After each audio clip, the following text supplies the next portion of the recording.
Do it from exponential potential to not being able to pay for the rental or even a bill from the dental. The house, that for your mental. I've been through hard times too. The situation demand I bring the hard rhymes through. That's why I'm raw times too.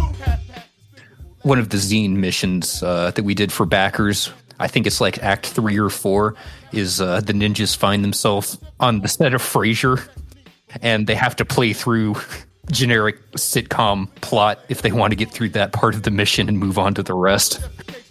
That was Ninja Borg RPG co-creator Walton Wood talking about the extreme storytelling latitude you have as a player or GM of this game, which he created with his lethal collaborator Rugos Cone, who will also tell us about the tactical advantages of creating a cocaine tornado during a battle.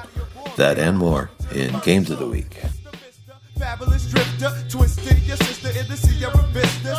I don't need to spit 16 to split your crew. I hit the block, lean, spit 2 when you're through. Oh, you a gangster rapper, only record I got is the one that's wrecking your block. So get off my jock. If I talk about myself a lot on this show, it's because I'm always acutely aware of the passions, limitations, and currents that brought me to the game table. Board games are a mirror. I like talking about everything I see there, including the world in which the game table sits. Today, I see the reflection of a coward, so let me do some atonement by dedicating this episode to the plucky neighborhoods of Minneapolis. Out there in the freezing cold, showing us the gruesome final lab results of the American experiment, and getting blackbagged, maced, shot, harassed, and defamed for their troubles. Also want to shout out Minnesota native and wargame YouTuber Zilla Blitz and current Minneapolis resident Liz Davidson of Beyond Solitaire. On successive days, they posted short videos on their channels about what's happening to the place they love. I was heartened to see it, and it encouraged me to start off this way. Starkville sees you. This is episode 109 of Breakup Gaming Society, a podcast about solo life examined through the act of solo play. I also curate my favorite hip-hop deep cuts for you because why the fuck not? I'm your host, the Great Unclean One. How you doing today? I'm glad you're here. Let's have a little fun in spite of it all. In Games of the Week, we're talking to Walton Wood and Rugos Cone about a bunch of riffs that they processed into an all-you-can-kill buffet called Ninja Borg, a polished book full of freewheeling violence that lets you act out your own hysterical remix of the ridiculous Ninja B-movies of the 80s and 90s. Then, a special guest enriches my retrospective of Fantasy Flight games that took over our house in the 2010s. I talked to board game writer Matt Thrower about what that prodigious era of board game design looked like from his table. I'll share an excerpt from that talk. Track of the week, We're Gonna Get Ya by the Sonarphonics. This entertaining cut is the first I've found in which a Miami-based crew dared call out New York at the peak of its grandeur. Just for fun, we're also going to add a bit of a song by a New York supergroup who, unlike their peers, went out of their way to show Miami and its souped-up electro beats some love. That group was Stetsasonic. Keep your headphones on for that one. Next up, Ninjas, Space Marines, Hobbits, and more in Games of the Week. Bitch, I kicked it, yup, I kicked it. Come on, you couldn't bang with this if your name was Genghis Khan. If you like your production quality high, your rules light, and your violence up to 11, you're going to love this week's installment of my ongoing indie tabletop RPG chats with Walt, who's an expert in such things.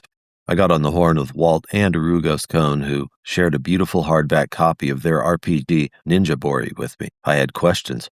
This is how they answered. So I'm looking here at page 47 of Ninja Borg by Rugos Cone and Walton Wood. There's a little piece of text here, which I think is an interesting guidepost. Remember that time you were playing Pirates and Pixies and you were all like, I swing from the rigging over the giant phytoplankton and stab it in the kidneys. And then you spent 4 hours reading rule books and trying to figure out what difficulty you were rolling, which skill check against total boner killer. Fuck that noise. I don't even know why we're talking about it. This is fucking Ninja Borg. And in Ninja Borg, crazy shit happens constantly. It doesn't, you're having bad fun. Canceled. Gentlemen, you made this game. You want to talk about that statement and how the fun is had? Rugos, you want to lead off? So I think the fun is had in that this game, a session almost inevitably devolves into players the ninjas trying to one up the other ninjas with the most outrageous bullshit you can imagine. And there's no rules for that. There isn't a series of skills you learn or can progress through there. It's about being cool and doing cool shit.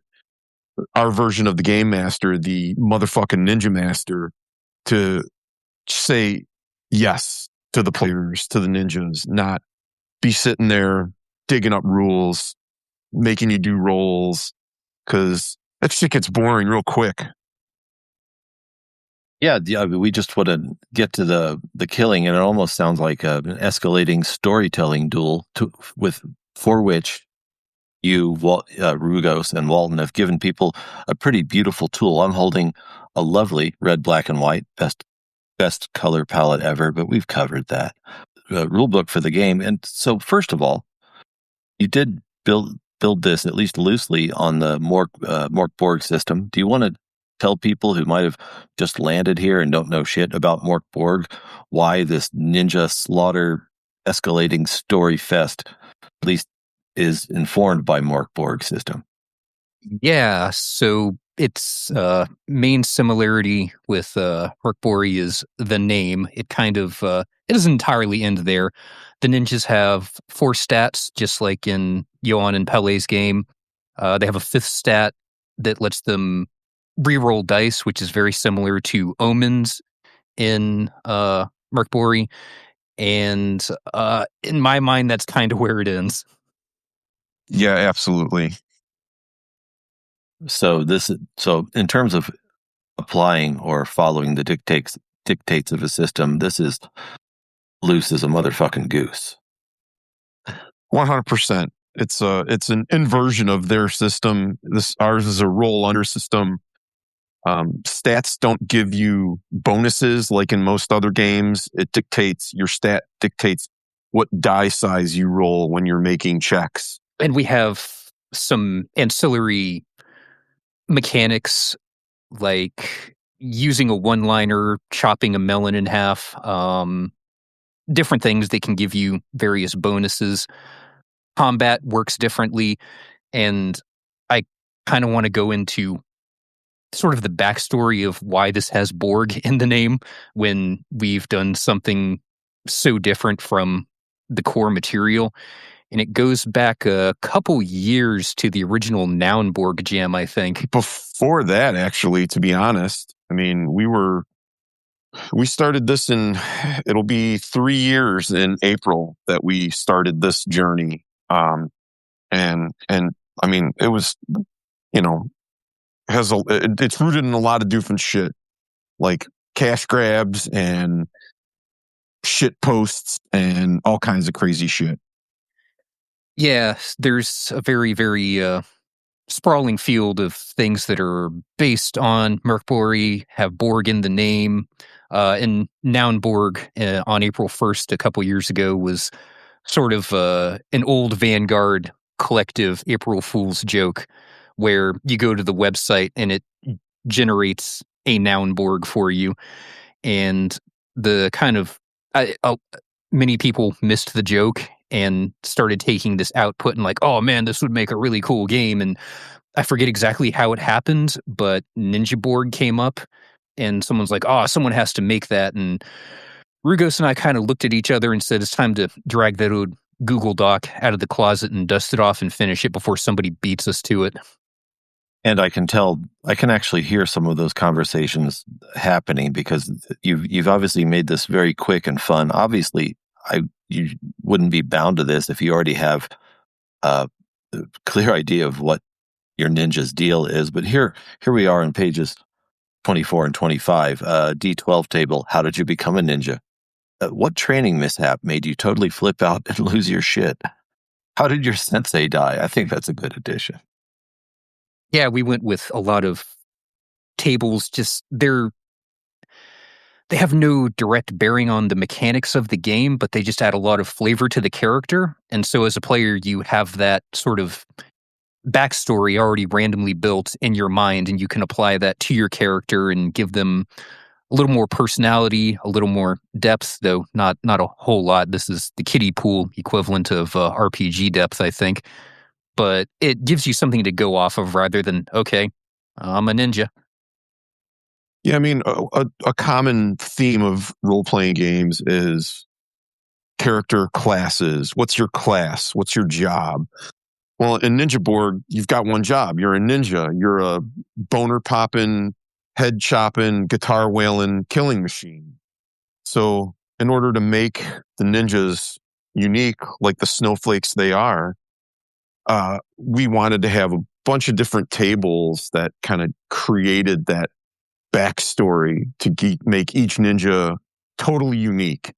And our official mathematician calculated that, I forget what the actual number he came up with was, but his story was basically, there's enough randomness here that every single human that has lived or ever will live could literally create billions of ninjas, and they would never roll the same ninja twice.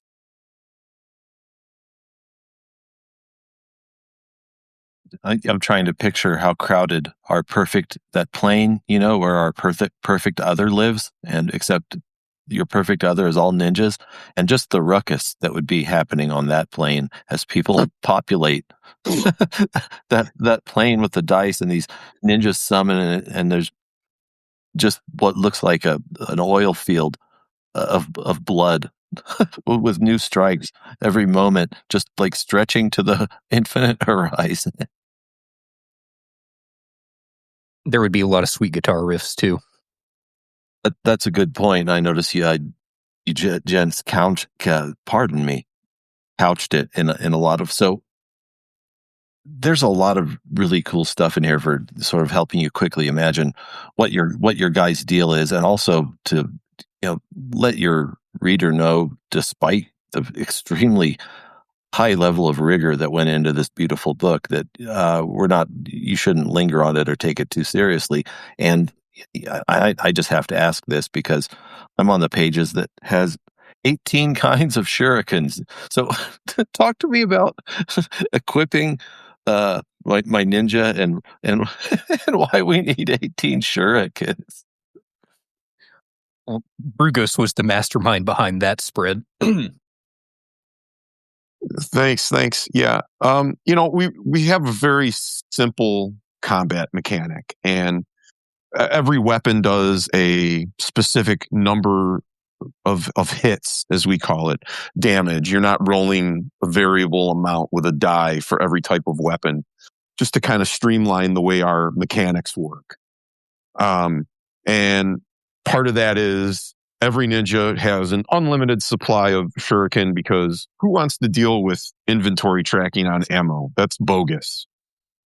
So the spread with the shurikens was actually because I can't count. I had initially, when you print a book, you have to do it in quantities of 4. You have to have 4 pages, 4 sides.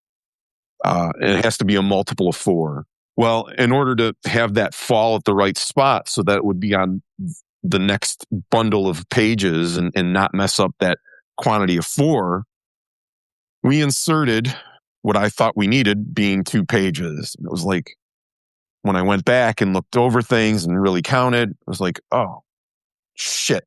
Now we have 2 pages too many. The 2 we inserted are too awesome to cut. Now I got to add 2 more pages. It's like the old saying goes, capacity is the mother of invention.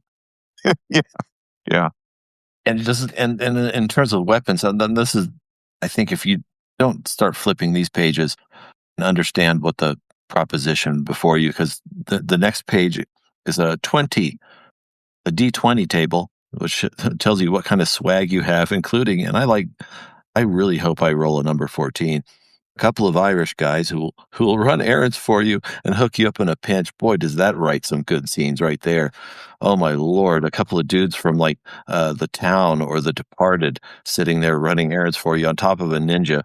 And then we have 2 pages of cool abilities. And I noticed they did a lot of this shit in like 80s movies, shoot fire, acid, ice, electricity. That's hard not to think of Mortal Kombat, but I remember, I was a teen in the 80s and the ninja movies got so stupid that, some of them had wrist lasers. So, anybody who was in like wearing a tabby could basically do anything. And I think that feels like the spirit and the freedom of Ninja Boar.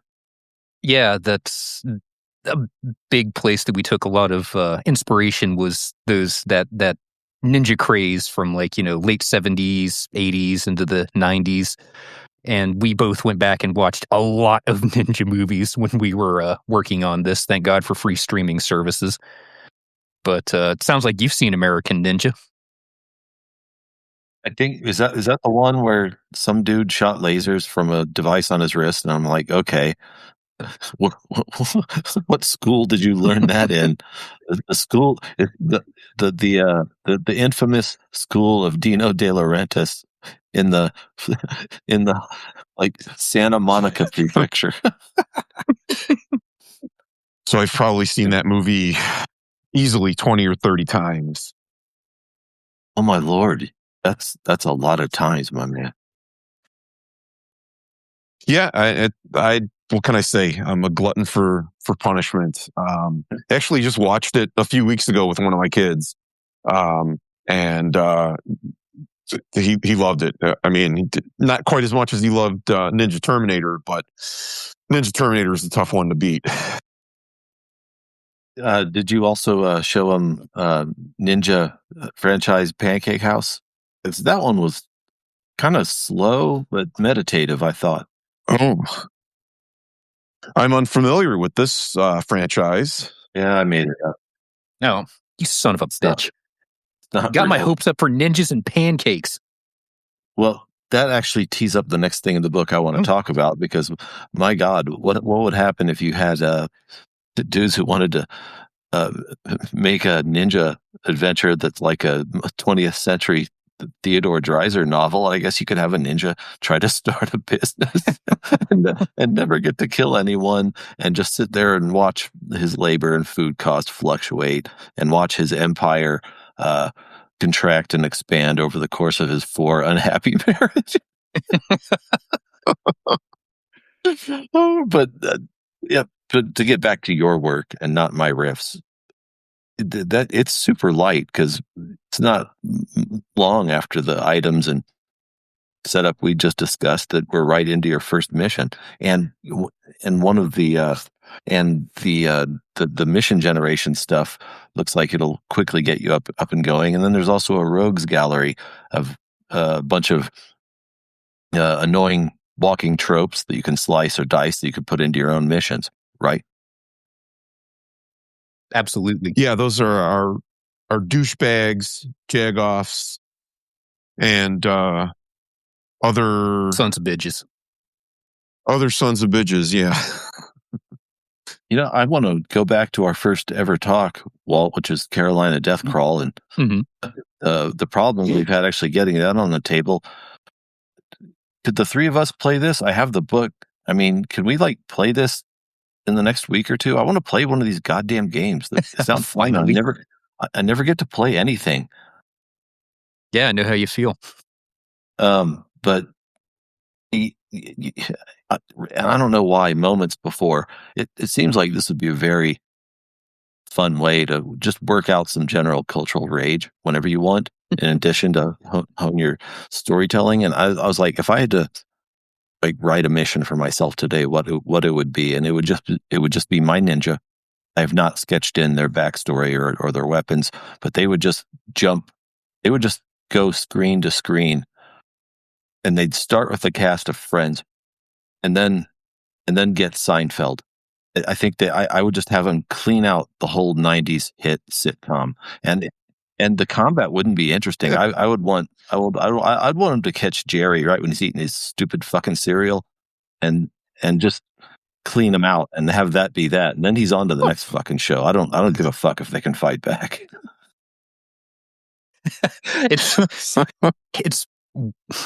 really entertaining to me that you said that, because in one of the zine missions that we did for backers, I think it's like Act 3 or 4, is the ninjas find themselves on the set of Frasier, and they have to play through a generic sitcom plot if they want to get through that part of the mission and move on to the rest. All right. Okay. I just want to hit time out because I know that, because, this is one of those beautiful examples of simply getting together and making the game that you want to play, which is one of the best things I know of in indie gaming. And so, okay, walk me through what happened in the Fraser thing. I got to hear it. Oh God. How much context do you want? Okay, I know our ninjas have somehow become trapped in a Fraser NBC primetime hit comedy timeline, and they have to interact with Fraser and Niles and Roz and Dad and the dog, right? Yes. Right? Yes, you'll roll, I think it's a D6 table, and it gives you the plot of the episode that you have to play out. And it's been a while since I saw Frasier, but I used to watch it a lot when I was younger, and it all just, the characters and the scenarios just leapt back into my mind, and I think they came out really well. They actually feel like a Frasier episode plot. One couple of years ago, during a very productive hangover, I started coming up with a game called Double Durger, and it was basically the whole mechanics of it were just roll the D4 to do whatever you would do on a side-scrolling video game like Double Dragon, except you're not dragons. You're guys with big Durgers for heads, like Mayor McCheese. It's the future. You are now violent Durgers.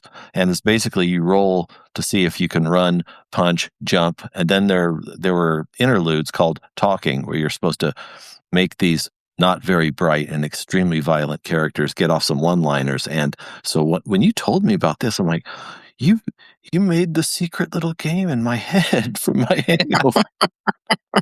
How'd you do that? I feel like that needs to be an arcade cabinet that the ninjas can put in their lair. Do you remember like what happened with the Fraser thing? Or also, I'd love to hear about any of the highlights, top this move from any of your sessions that stick out in your mind that just had you rolling, or that you thought of the next morning and you're like, yeah, that was dope. Oh man, for the Frasier thing, it's kind of up to the Ninja Master and the ninjas to kind of improv their way through the scenario, which is the great thing about keeping this really rules light. The Ninja Master can just pick a number and the ninjas have to meet or beat it. And at the end, Marty piles everyone, including the ninjas, into the Winnebago, and they go on a road trip to the next location in the mission. Wait, Marty. Is that the dad? Yeah. Okay. Not being not holding ourselves to the Fraser thing at all. Are there any other like memorable sessions, cool escapes, bloody reversals that came out of these sessions?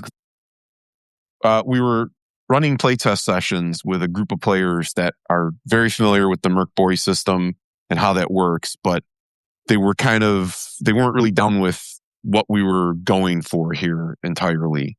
And it took them a little bit of time to kind of get with the program, so to speak.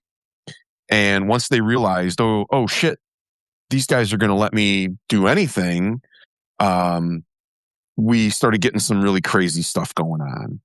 And I think the one that's probably that stands out the most is we had a player that took his one of his random results in his it was his spell. He got, as his ninja magic, he got fly, I think it was.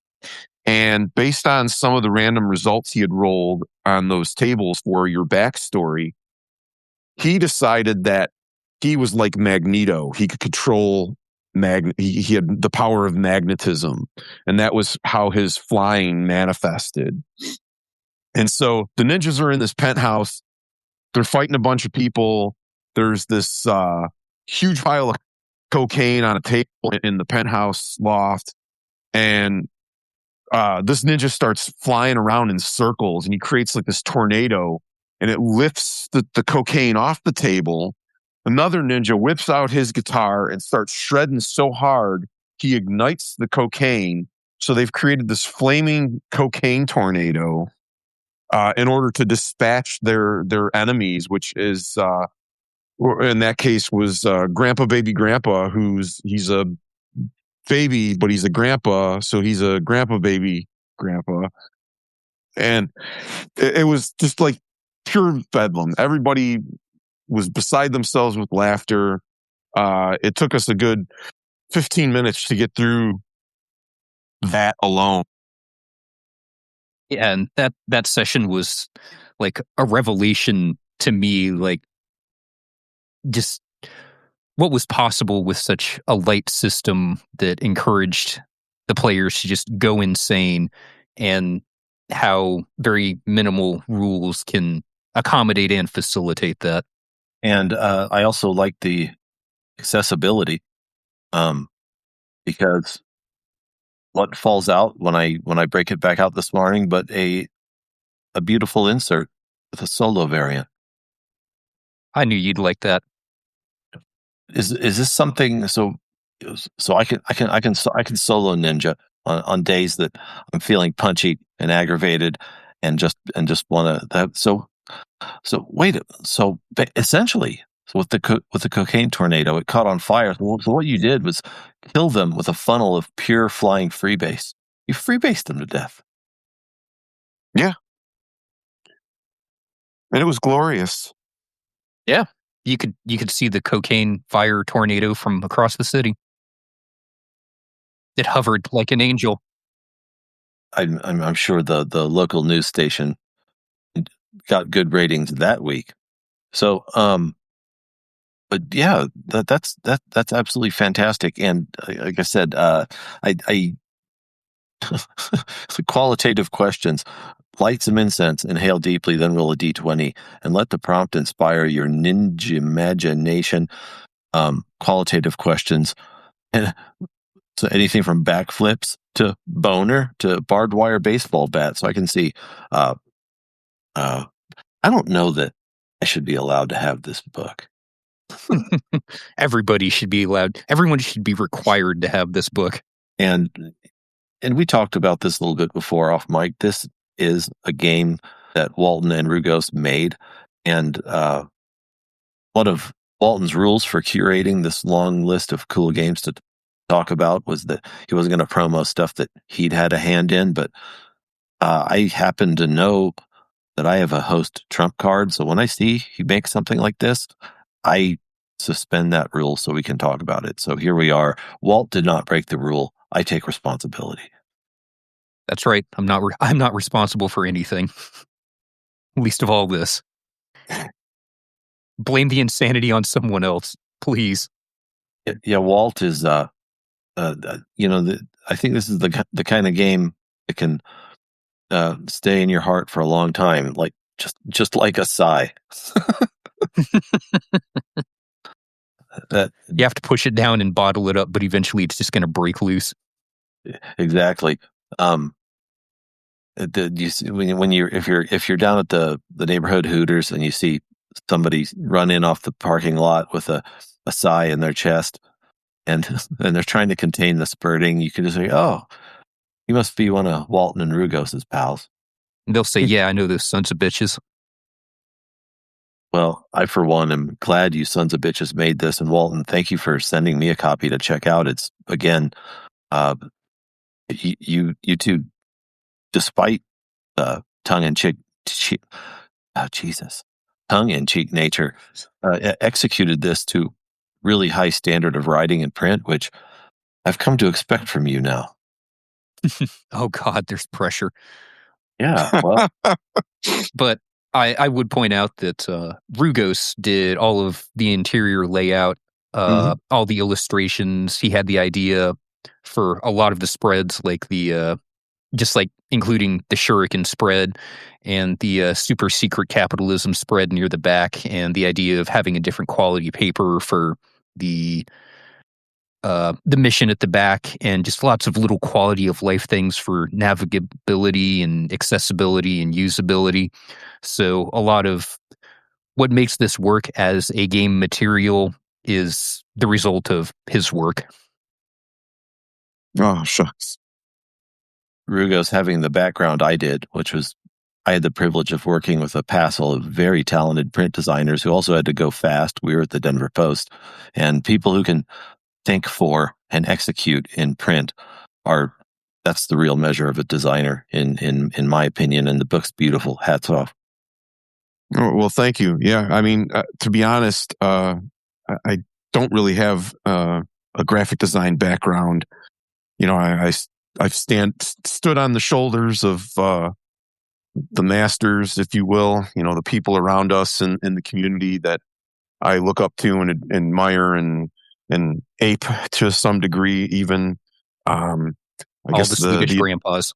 Yeah, the Swedish grandpas. The advantage I guess I have is I do have a background in art and have worked in kind of adjacent industries in my working life. So that was helpful. But before, you know, getting into this just a few years ago, 2020, I mean, I had no real graphic design background.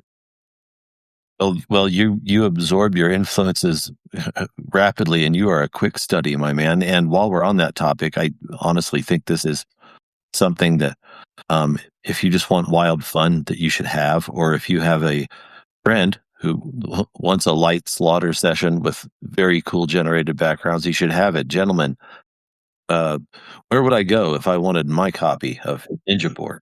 Well, they can get that at ninjaborg.com for one. That's one easy place. If you want to buy it direct from us and support us directly, you can also get it from our friends over at Indie Press Revolution.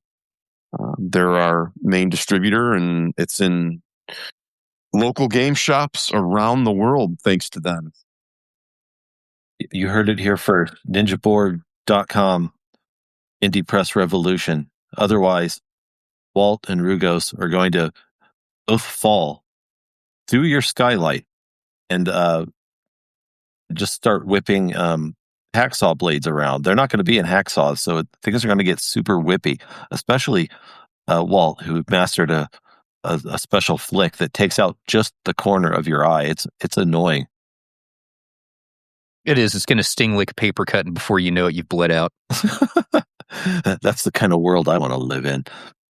Walt and Rugos, on behalf of Breakup Gaming Society and people who like to learn about cool shit, I thank you for this. And, you know, I don't mind going on record saying I sure would like to try this. And if we can get around a mic again, maybe next time it's less description and more fucking killing.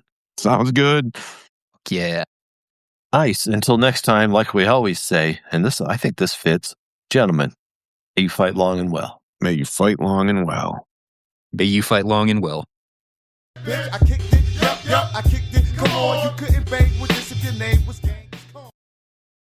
I just realized I forgot to ask them about the 5-finger Deathcock clan bomber jacket that they're selling on the site.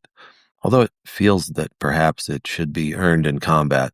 If that goes down, I'll circle back and include you in the session report. So for the last couple episodes, I've been trying to get my arms around just how much the Fantasy Flight catalog impacted the way our house understood and played board games from about 2010 to 2016. I've been unpacking these titles one at a time, beginning with Space Hulk Death Angel a couple episodes ago and Arkham Horror in the last one. But I wanted somebody else's perspective on this glorious eruption of high-gloss Ameritrash design. I reached out to board game reviewer Matt Thrower. If you've been listening a while, Matt, a couple summers ago, wrote the hands-down winning entry to my Board Games and Debauchery contest with a witty and lyrical recollection about playing chess at the tail end of an LSD trip. He and I got together to compare notes on our individual paths through Fantasy Flight's unforgettable early 2000s catalog. This is an excerpt from that talk.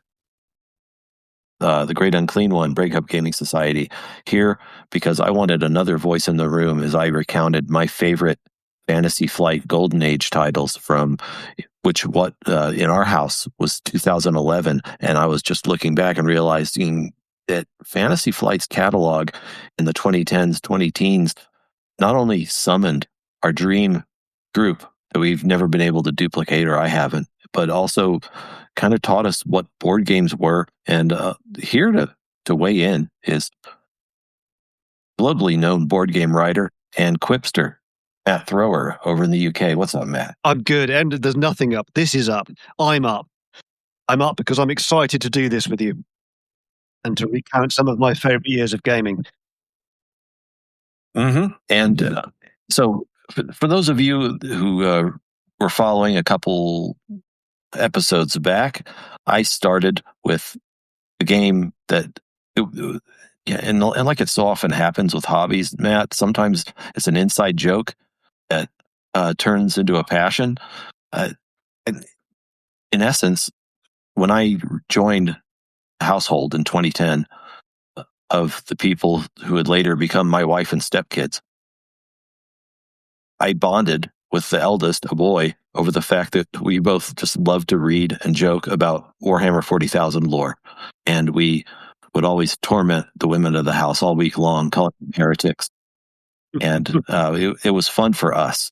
But one day, I was in the Barnes & Noble in Colorado Springs on Academy Boulevard, and I saw a little box, a Space Hulk Death Angel. I'm like, this looks rad. And I said, oh, it's a Warhammer game.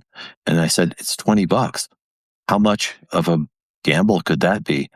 Well, Zeke and I played it incessantly, and that catalog led to years of our playing stuff from the Fantasy Flight Games catalog. And so far, I've talked about that, Arkham Horror, and I'm about to jump into something the boy and I did parallel to the big group that played Arkham Horror, and that's Tannhauser. But what I'd really like to know, Matt, is how did this era of Fantasy Flight designs manifest in your world? Do you have a first love story here? Yeah, and it's kind of secondhand. So I'll give you a bit of background, right? So I was a role player, a Dungeons and Dragons player, first and foremost, originally. That's how I started. That's how a lot of us started. So back when I was a teenager, I used to play Dungeons and Dragons, and I played some of the classic Games Workshop board games back then as well, which is going to become relevant later, I don't doubt, since we're talking about Fantasy Flight, because they republished a lot of them, of course. And then I gave it up to play Warhammer, and I played Warhammer solidly. This is Fantasy Battle, not 40k. So I've always been a fantasy guy over a sci-fi guy. And I gave that up round about 2006 because that's when my daughter was born. And didn't have the time to paint the models anymore. And of course, Warhammer games go on for hours and hours as well. But I wanted to play. I'm a gamer, through and through, and I wanted to play games. And I'd already started to move into like board gaming. I'd got Catan by that point. I'd got Carcassonne. I was becoming aware of kind of like the modern Euro game genre, if you like, but I knew even then that it's like I'd buy these things, and it's like this is good. Catan is good. We all know that's a classic, but things like Carcassonne is a good example. Genoa, some of those other games, like the older games, you'd buy them, and it's like, well, there's just something missing here. This isn't what I remember from gaming. It just hasn't got that excitement, that cut and thrust, that theme, the stuff that really gets your juices flowing when you want to sit down and play a game. So, joining, searching around online, I began to learn around this time that there was this company, Fantasy Flight Games, that was just seemed to specialize in exactly the kind of games I wanted to play. And the first one I picked up, so the original love story, if you like, but I knew I was going to love it, right? This is why it's not kind of my love story. It's somebody else's in a sense. Was War of the Ring, because I'm also a massive Tolkien nerd, and when I read about War of the Ring, I had to have it. And that was the first thing, and that's that's my gateway drug. It's quite a sizable gateway drug to swallow, but I chugged that down with a great deal of enthusiasm. And that was about 2006, because I didn't realize, in fact, because in my head, I bought it not long after it came out. In fact, War of the Ring came out 2004. And I can remember listening to a podcast where people were talking about how it was like a classic D&D style game almost, with all those thematic trappings, all that Tolkien narrative, but it was borrowing things from the Eurogame design paradigm. So I must have heard that podcast before I bought the game, because I can remember them talking about it as though it was new. And so I actually came to it a couple of years after it came out. But yeah, blimey, that went down like a storm. And who was the designer on that title? Because now that I've sort of tracked him over the years, Corey Koneska did our gateway drug, Space Hulk Death Angel. Well, it's not. It's so. War of the Ring isn't a Fantasy Flight original. It was. I don't know who the original publisher was, but they had the rights to publish it in English. The designers were Italian. The lead designer is Roberto Di Meglio, who I got to meet actually last year, and I did my fanboy worship at that. that was great. I loved meeting him and having a chat about his latest stuff, because he runs a company now called Ares Games. I don't know if it was called Ares Games back then. It might have been. I have forgotten. I don't know the background. So it was a licensing deal that Fantasy Flight had that on, and to produce the English version, and they did a great job of it, of course. Mm-hmm. And when I started getting hooked on Space Hulk Death Angel with my stepson, I didn't know what the word Ameritrash was, but we were just having the time of our lives, and that became our houses and our circles sort of default definition about what a board game was. I remember Reddit board game community back then. Every third post was about Catan. I was like, I don't care about Catan. We were playing Arkham Horror, Chaos in the Old World, Tannhauser, Death Angel. Now, I did absorb enough reviews to realize that we should open our minds and our diets to other titles that weren't Ameritrash. And so, parallel to all this, Carcassonne was played. Seven Wonders got worn out. We loved Power Grid as well, but when I look at it, Fantasy Flight was the spinal column, and but this is the power of simple merchandising. Inside that, I think it was the Fantasy Flight. Space Hulk was part of what they call the Silver Series in the smaller boxes. And it had a little catalog in it. And I was having so much fun with Space Hulk. I'm like, what else is in here that's going to change our lives? And after that, I bought Arkham Horror 2nd Edition, which became the initial sort of beacon around which the friend group that defined our Saturday nights for the next 4 years assembled was around that title. Although there was one bitter disappointment, because what was in that catalog was the massive Horus Heresy. Yes. God, forgotten about that. I have played it. The one with all the plastic craters that you clipped into the board. Yeah, and I think you manage the battle in orbit and on land simultaneously as Abaddon and his massive army hits Holy Terra. And I saw that, and I'm like, boy, I know how to make sure that this kid's going to love me forever once we start getting into this. But by the time that catalog hit my hands, it was already out of print. Oh, and I couldn't find one anywhere. And it's funny you were talking about Warhammer, because part of the way the kid and I explored these titles is that we wanted a Space Hulk, and then later on in 2014, Conquest, the card game, solved a very important problem for me, and that is the desire to play in the ridiculously. I like the Warhammer 40,000 universe because I think it's the most overtly cynical and funniest of all the big franchise universes. Yeah. And, but, along the way, we tried the models, and I said, I don't want to do this. I don't want to measure distances. I don't want to paint all these things. I bought my stepson the Black Reach starter set, which was the Ultramarines and Orcs, and we got it out a couple times, and I'm like, I'm not doing this, and I don't want to try to keep up with the codexes or have an army that's crap the next time they want to release something else. So Space Hulk Death Angel is very important in giving us a way to play in that universe. And after messing around with his unpainted Orc and Space Marine minis, we eventually hit it on Tannhauser, which I don't know if that one rings a bell for you. I'm no Tannhauser. I have never played it, but I am familiar with it.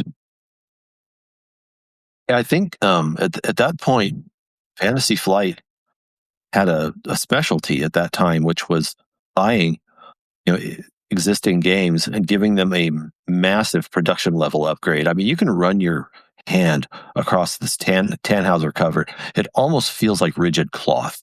They really went all out, and I like Tannhauser because here was the granular combat game. The minis were already painted. It was 5-on-5. They had the Pathfinder system, so if you were on the same colored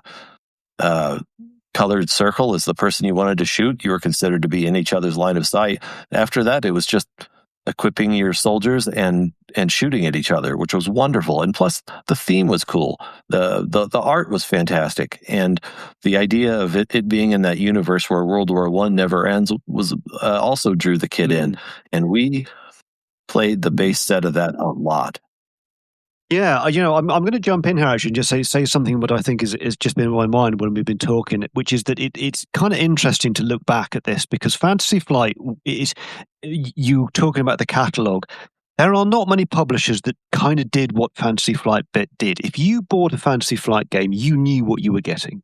Right? You knew you were getting like a big box, often full of models, lots of chrome, lots of excitement, lots of dice, lots of thrills. And there aren't many publishers that have ever kind of just had that level of specialization, where you know exactly what you're going to get when you open that box. And it really worked for the company's marketing. I think that really helped the Fantasy Flight be as big as it was.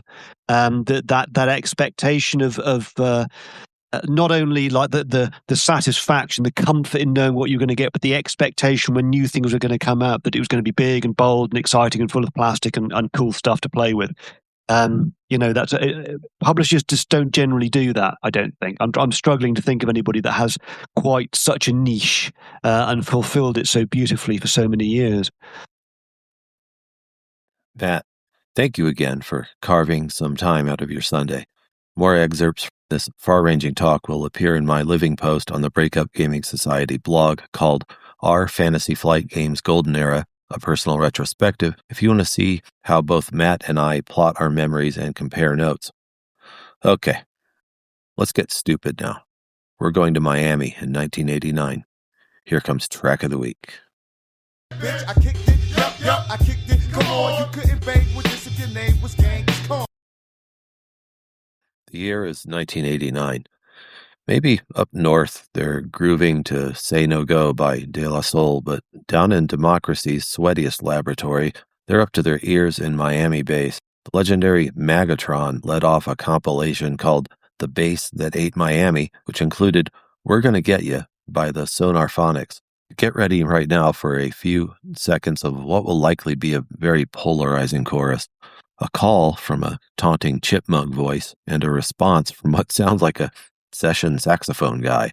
Syncopated percussion merrily knocking along the whole time.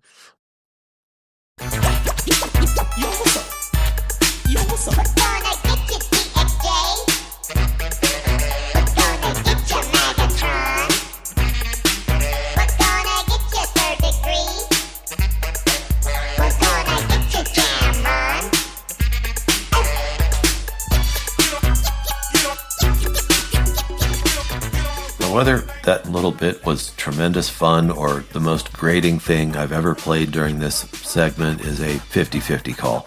I lean toward the former because I've got a soft spot for the subgenre, and I like digging through output of this era for anything goes specimens like this, whose boisterousness carries them through even corny production choices. One of the reasons I keep this on the list is because the Sonarphonics, whoever they were, actually called out New York here in 1989. New York was hip-hop, but these upstarts were staunch patriots of the hometown sound and figured, why not send a shot across the bow of Run DMC? What's gonna get ya, Run? What's gonna get ya, DMC? What's gonna get ya, LL Cool J? What's gonna get ya, Cool D? Below Ray.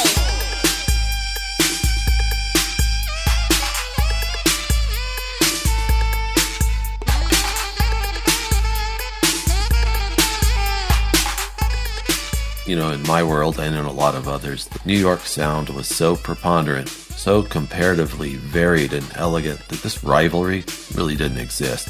To this day, Miami bass still doesn't exist on old head timelines. They're too busy arguing about how to rank Nas albums and stuff. This holds true with the story I heard from Two Life Crew's Luke Skywalker about getting heartily booed when they played NYC. But Miami bass beats still made their small inroads, kind of in the same way New York acts in the late 80s started throwing a house track somewhere on their albums with varying levels of seriousness. Brass Monkey by the Beastie Boys is a pure Miami bass track to me. NWA's Straight Outta Compton tacked a Miami-style dance track called Something to Dance To at the end of all Straight Outta Compton's relentless brutality. Interestingly enough, NWA's Arabian Prince, DJ Yella, and Dr. Dre also produced the mega smash Supersonic single for JJ Fad. It's like Miami bass or house, a way to ride or acknowledge a trend while still relegating it to an LP's comic relief, or in the case of Supersonic, to sell a lot of wax for Ruthless Records. Up north, this stuff was widely looked down upon, except for six-man golden era supergroup Stetsasonic. On their monster 1988 LP, In Full Gear, they unabashedly showed Miami some love. Now I know that it's true from Stetsasonic to you that we're from New York, our allegiance is true. We're not making a fuss, from a man you can trust that the bass from Miami is a serious must. So loosen up your body, let your mind be free. Forget all your worries, the drink's on me. And after a while we gonna wiggle our waist, cause in Miami is where they got the deepest bass. Miami bass, bass, bass, bass. Hey, this music is fun. We had a good time down there, Stetsasonic says, all while bending the Miami bass tempos and drum patterns to the lush signature treatment from their own producers, which included the legendary Daddy-O and a very young Prince Paul. As he told it in one interview, he wasn't legally old enough to sign the contract that put him on as their DJ and co-producer. Reminds me of those stories about American kids who lied about their age to get into the service during wartime. When the big one's here, you go. This track was a class move by Stet as far as I'm concerned. It's still one of my never skip tracks off In Full Gear. I still marvel at the care they took with the production and engineering of this record, with their hale and hearty big crew, the sometimes successful live drums and keyboards, and everything else they tried. Play the remastered version of In Full Gear for yourself some Saturday. Talking All That Jazz seems to be the most popular cut from people who know the album, but I always opt instead for DBC, Let the Music Play, Stet Troop 88, the delirious and perfect Pen and Paper, which was produced by Prince Paul. I think he got the credit for that one. Also, We're the Band, Sally, and yes, Miami Bass. The sound of a crew at their peak, sharing the spotlight with some noisy cousins from down south who knew how to make the party jump. That's it for this episode. I ran out of time and forgot to tell you the story of how losing my brief 300 ELO rating at Faraway on Board Game Arena made me, a gentle, non-competitive guy who plays for the experience, suddenly feel like smashing a priceless antique chair over the face of an orphan, or how that rage was tempered by my admiration when I learned that Pyrotechnics, a two-player card game about fireworks from a small publisher I admire, is now implemented in beta form on that platform. I got to play it with the publisher, which we will talk about on February 15th, along with how I plan to give away the pile of indie games I'm acquiring for 2026. Hint, you're entered if you donate and support the show. Further hint, breakupgamingsociety.com/donate. Even if you don't win the games, I'm still going to send you beautiful and deadly cocktail book and a frog sticker. Little note on last episode, I also learned from several more experienced players on the solo board gaming subreddit that my first play of SETI was board gaming malpractice. So deeper notes on that one coming up as I get more plays, along with what I hope is my first run through of the Final Girl Knock at the Door movie. Digging through Fantasy Flight Games crates will also continue with Tannhauser, one of the best times I've ever had with dice and cardboard. Plenty to look forward to. Until then, assorted listeners and especially our hardy neighbors in Minneapolis, may you fight long and well.